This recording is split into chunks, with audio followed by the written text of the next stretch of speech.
Sobat Kesoy sekalian, pasti semua baik-baik saja dan sehat selalu ya. Nah, pada kesempatan kali ini saya ingin mereview earphone dari brand dalam negeri, yaitu DB G200. Saya tertarik mereview earphone ini karena ada dua alasan utama, yaitu yang pertama, dipinjemin temen, dan yang kedua, low frekuensinya kayaknya deep banget. Di harga yang nggak bisa dibilang Kesoy, yaitu 290 ribuan, dan saya tungguin nggak diskon-diskon juga. Emang apa sih hebatnya? Yuk, langsung aja kita unboxing dulu.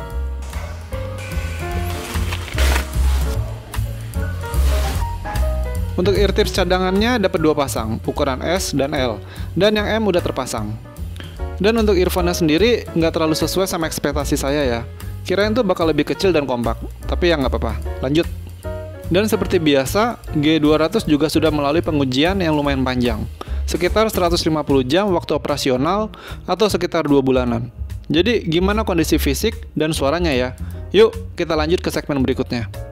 Untuk fisik earphone-nya ini, DB G200 memakai model straight down IM dengan body housing aluminium yang ringan dan kuat.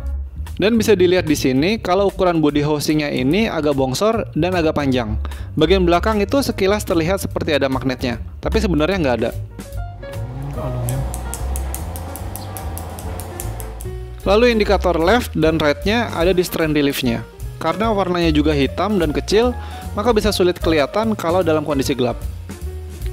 Untuk earwax guard filternya juga sepertinya terbuat dari semacam metal dengan ukuran nozzle-nya sekitar 4,5 mm, dilengkapi dengan leher nozzle juga. Body housing G200 memang terbuat dari metal aluminium dan agak bongsor, tapi tetap terasa ringan dibandingkan dengan earphone yang housingnya terbuat dari metal CNC. Untuk kabelnya yang dari west split ke housingnya ini juga terbilang kayak kabel biasa aja ya. Suara-suara mikrofonik atau efek stetoskop masih bisa terdengar, seperti gesekan baju, ketukan jari, atau hembusan angin.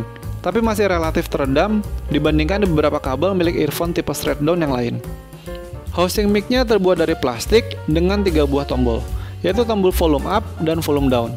Juga satu tombol untuk play, pause, dan extract. Untuk tombol-tombol ini sepertinya berfungsi, tapi dengan bergantung pada merek ponsel.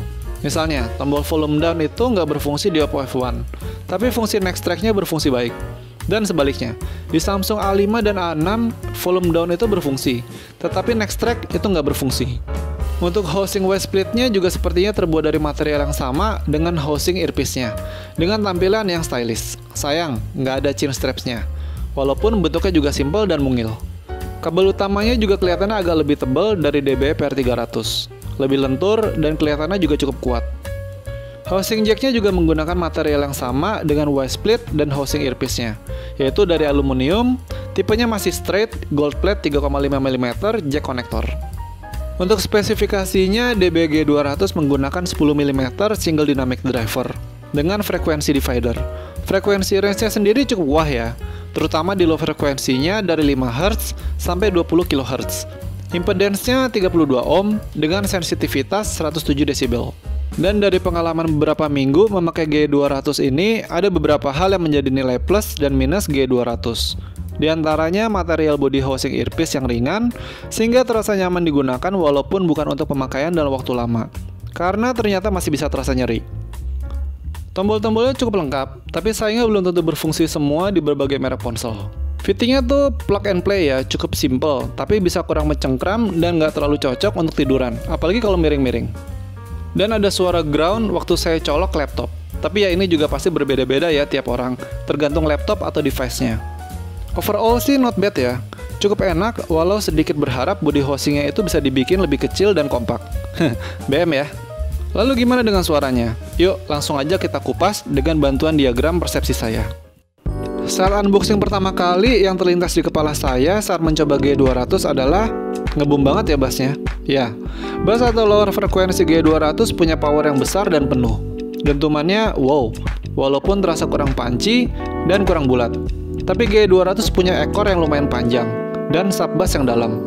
Bass yang terasa penuh ini sangat terasa bila didengarkan di volume tinggi, terutama untuk musik-musik EDM dan hip hop, seperti Lily dan On My Way-nya Alan Walker, atau Banditnya Juice WRLD. Selain penuh, low frekuensinya saya bilang masih cukup detail dan akurat. Gebukan double pedal yang kontinu dan intens dapat diikuti dengan baik tanpa terasa kepayahan, seperti Kirisu Tegomen-nya Trivium. Bahkan gemuruh dan rumble-nya itu terasa asoy.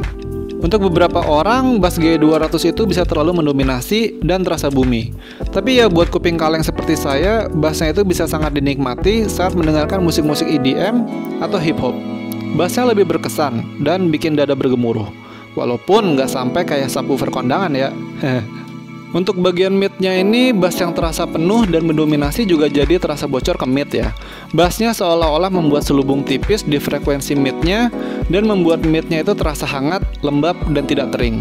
Walaupun pada beberapa track dengan instrumen yang ramai bisa membuat mid terasa madi dan mendem, sehingga bisa membuat artikulasi vokal itu agak terganggu. Efek veiled atau selimut tipis ini membuat vokal pre bersuara rendah jadi lebih hangat dan terasa lebih punya penekanan, seperti pada When I Fall in Love-nya Michael Bublé. Untuk suara wanita bersuara tinggi seperti Adele, Celine Dion, dan beberapa penyanyi wanita Asia, suara pada puncak nada tingginya itu bisa terasa roll off dan kurang lepas, seperti pada A World to Believe In-nya Celine Dion. Dan pada beberapa track yang ramai, suara-suara vokal itu bisa terasa seperti dibekep. Yang bagus dari tuning ini, itu nggak ditemukan vokal yang menusuk dan sibilance yang menyayat. Coba mainkan track sinematik orkestra. Bassnya itu benar-benar dominan, sehingga membuat instrumen-instrumen di mid terasa kurang detail dan kurang kaya. Untuk high atau treble pada G200 terbilang sparkling, cukup renyah, tapi nggak terlalu extend.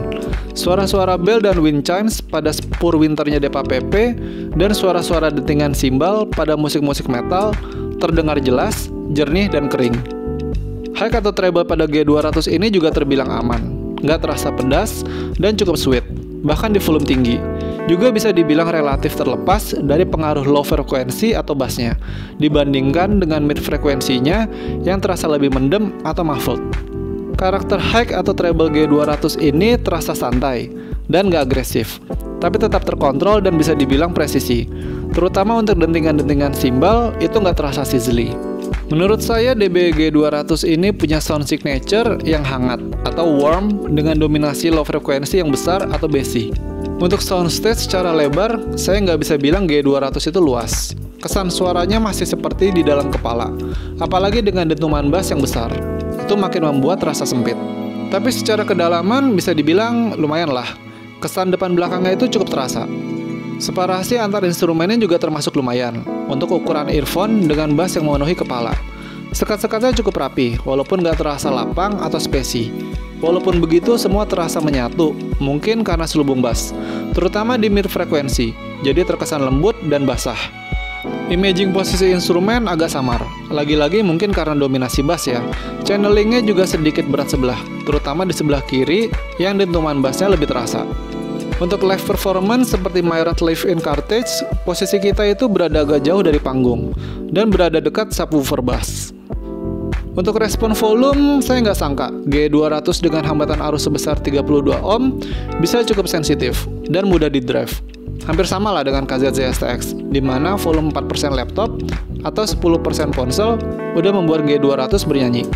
Di volume moderate, udah pasti lebih nyaman lagi, tanpa adanya sibilance dan treble yang pedas. Di volume tinggi pun masih cukup nyaman ya, sekitar 70% laptop saya atau 90% ponsel saya. Sibilance itu nggak menyayat, treble juga nggak pedas. Walau terkadang ditemukan kesan metalik pada dentingan simbal atau pronunsiasi S pada vokal. Congestion di volume tinggi juga nggak terlalu kerasa, tetap rapi, walaupun kesan selubungnya makin terasa. Oh iya, untuk konfirmasi tentang bassnya, saya coba tanyakan pendapat orang lain, yang juga termasuk basshead, yaitu teman saya, Andris. Oke Sobat Kesoy, kita ketemu lagi di sini dengan teman saya yang terakhir kapan lo muncul Bang? Jam 9. Jam 9 ya, oke benar. Di sini kita mau bahas bassnya, powernya terutama untuk G200. Nah, itu G200 itu saya dipinjemin sama teman saya ini. Jadi thank you ya. Thank you. Oke. Oke. Yang pengen gue tanyain adalah, lo kan suka banget sama bass nih. Ya. Banget. Betul. Iya.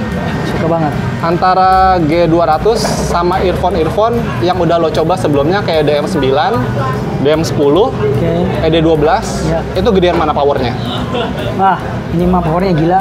Benar-benar powernya gede banget. Okay. Saya ketika, misalnya nih, saya tadi ngetes yang Sony dulu misalnya nih.